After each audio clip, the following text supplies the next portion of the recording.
Yes, Robinson Crusoe was a real person. The story of Robinson Crusoe is based on the life of Alexander Selkirk, a Scottish sailor who was marooned on an uninhabited island in the South Pacific Ocean for 4 years.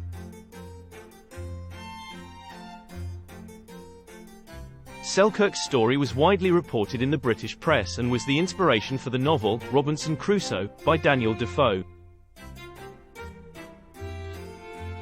According to historical records, Selkirk was born in 1676 in Lower Largo, Scotland. He was a rebellious and adventurous young man, and at the age of 19 he signed up for a privateering expedition to the South Pacific. Privateering was a form of legalized piracy, in which private ships were commissioned by the government to attack and plunder the ships of other nations.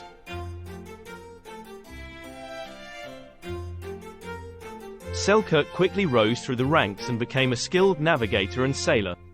However, he was also known for his hot temper and tendency to argue with his superiors. In 1704, while serving aboard the Cinque Ports, a privateering ship captained by Thomas Stradling, Selkirk had a falling out with Stradling over the condition of the ship.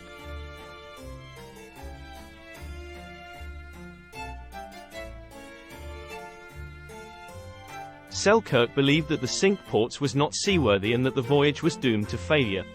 Stradling, on the other hand, was determined to continue the voyage and accused Selkirk of mutiny.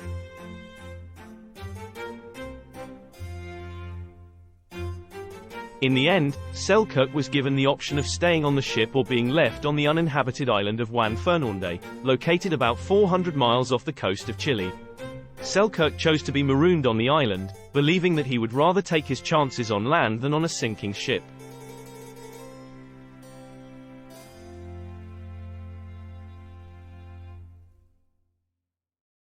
Stradling and the rest of the crew set sail, leaving Selkirk behind with only a few basic supplies, including a musket, some gunpowder, a knife, a hatchet, some bread, and a Bible.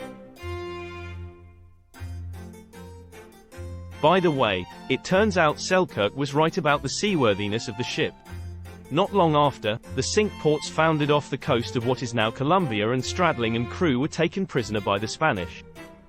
Selkirk arrived on the island in September 1704, and he spent the next 4 years living there alone. He initially struggled to adjust to the harsh realities of life on the island, and he struggled to find food and shelter.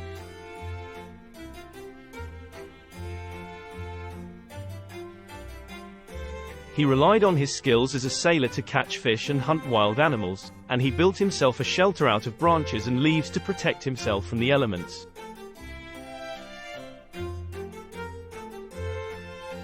As time went on, Selkirk began to adapt to life on the island. He discovered a population of wild goats, which provided him with a source of food and clothing. He also learned to navigate the island and became an expert at finding fresh water and building fires. He cultivated a small garden and grew crops such as potatoes and beans. Selkirk's time on the island was not without incident, however. He had to contend with the harsh weather and natural disasters that occurred on the island, and he had to be prepared for these events. He also had to deal with the isolation of living on the island, with no human contact for 4 years.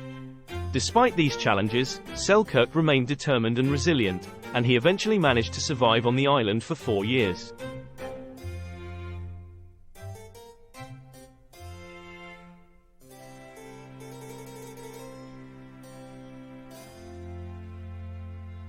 Selkirk's time on the island was a significant challenge to his mental and emotional well-being.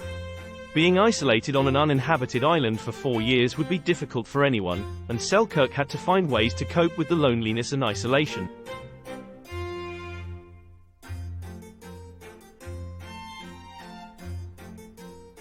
One way that Selkirk dealt with the isolation was by keeping himself busy. He worked hard to create a comfortable and sustainable existence on the island, and he had to be constantly vigilant in order to survive. All of these activities kept Selkirk's mind occupied and helped him to feel productive and purposeful.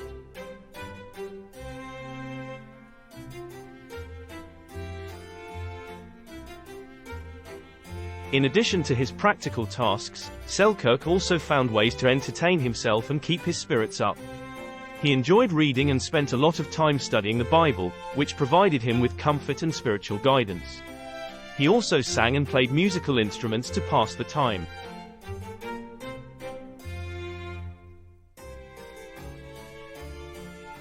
It is likely that Selkirk also found solace in the natural beauty of the island. Juan Fernández is known for its stunning landscapes and abundant wildlife, and Selkirk may have found some sense of peace and connection to the natural world while living on the island.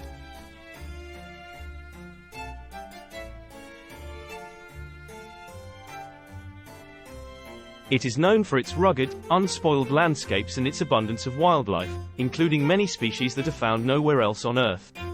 The island has a long and fascinating history, and it has played a significant role in the cultural and scientific development of South America.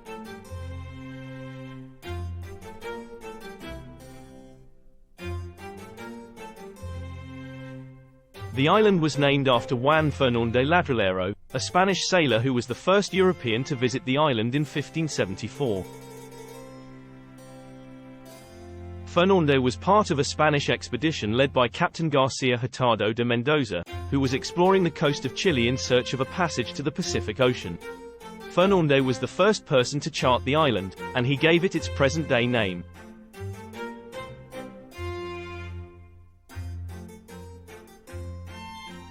In 1709, Selkirk was finally rescued by a British privateering ship called the Duke. He returned to England as a hero. His story of survival on the island was widely reported in the press, and he was hailed as a model of resourcefulness and self-reliance. Selkirk was interviewed by several newspapers, and his accounts of life on the island were reprinted and circulated widely.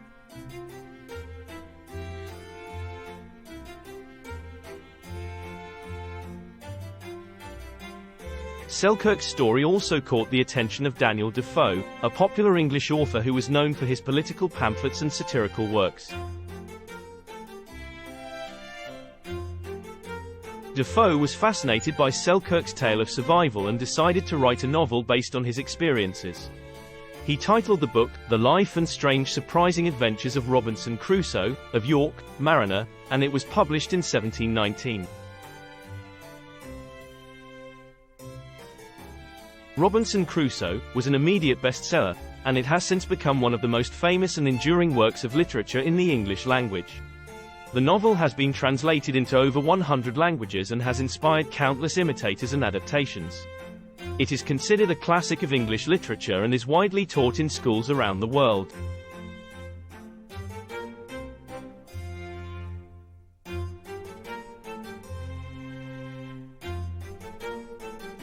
Although the story of Robinson Crusoe is based on the real-life experiences of Alexander Selkirk, there are some significant differences between the two.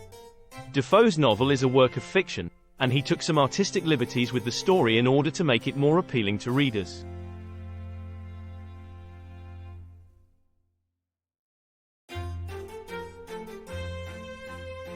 For example, in the novel, Crusoe is shipwrecked on a tropical island, rather than being marooned by his own choice. Also, given context clues in the novel, the island Crusoe is stuck on is clearly in the Caribbean or West Indies, not in the southeastern Pacific, as was the case with Selkirk.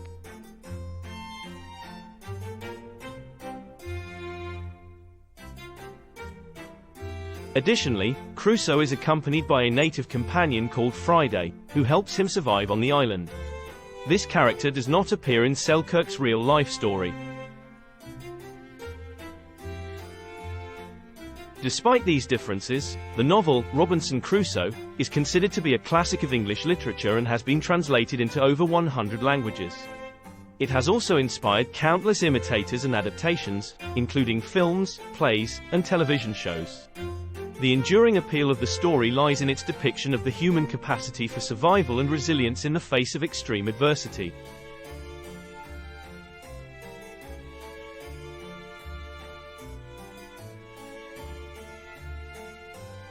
Despite the enduring popularity of Robinson Crusoe, Alexander Selkirk's later life is not well documented. It is believed that he returned to the sea after his rescue and continued to work as a sailor. He may have served in the Royal Navy for a time, but there is no concrete evidence to support this claim.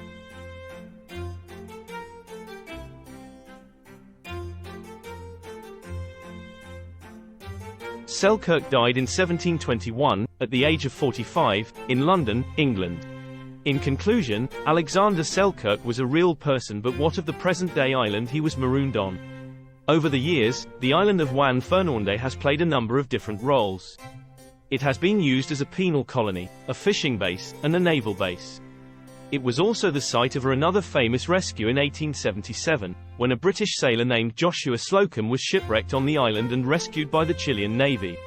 Slocum later wrote a book about his experience, which helped to bring the island to the attention of the outside world.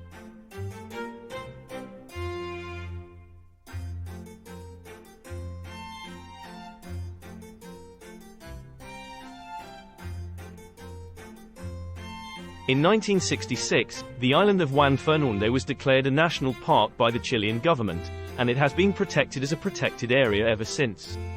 Today, the island is known for its stunning landscapes and its rich biodiversity, and it is a popular destination for tourists and scientific researchers.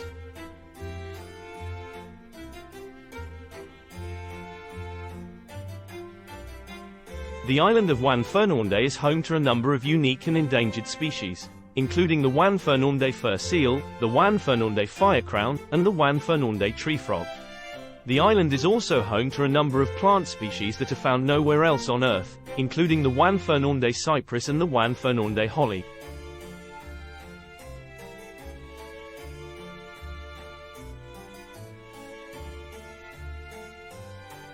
Today, the island of Juan Fernández is home to a small population of about 700 people, who live in the town of San Juan Bautista. The island's economy is based largely on tourism, and it is a popular destination for people who are interested in nature, history, and adventure. The island is accessible by boat or by plane, and it is a popular destination for tourists and scientific researchers who are interested in its unique natural and cultural history.